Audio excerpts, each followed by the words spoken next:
Well, UCD really appealed to me because it is full of creative people. And as a fellow creative, I know very well that that doesn't always translate into the business side of things when you're having to network, when you're having to do business to business, and when actually selling or trying to find new commissions. You're dealing with a completely different persona, different levels of businesses, CEOs, and sales guys, and negotiation skills. And we fall short in those areas. And I think using your voice and knowing how to presenting effectively, and the voice can actually help your posture, it can help your physical delivery as well. And I was talking about first impressions. So how to actually make those first impressions with people really count. So it's not always how and what you say, it's how you say it that matters. And then they'll actually remember you and want to work with you. So it's building on communications and building on those performance skills to make sure that you draw people in. The voice and your delivery is your own instrument. It's you, it's physically embodied. Once you learn how to command your voice, use it effectively, it'll actually give you personal body and vocal confidence.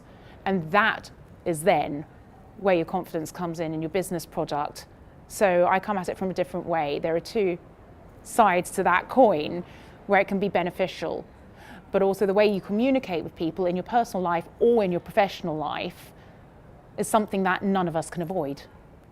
It's an everyday occurrence. So I think it's something that everyone needs to hone. Our communication skills, our soft skills have almost been forgotten about in a business sector and in a personal world, especially when we're working so much with media, that it can be so easily overlooked because we just email or text and we forget about face-to-face communications, which essentially people are more than ever buying into people over just products. The two are no longer separated, they're intrinsic, and it's important that we go back to those kind of basics.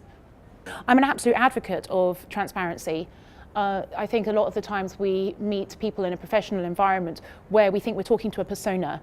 You don't feel that it's authentic. You don't feel like you've made a connection with that person. You feel like you've been sold at. And then you feel quite violated by the whole experience. You come away a little bit scared and you don't want to buy into it. The more you can be yourself, the more you actually relax into your own personality.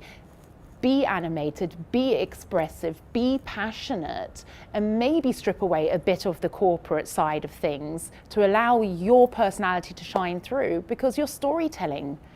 Essentially, everything you're doing is you're telling a story, and you want people to engage in that story and believe your story. So if you sell them yourself and you can be a little bit more exposed, and it's a very scary thing to do, then I think we'd all see bigger results in our businesses as well as in our personal lives.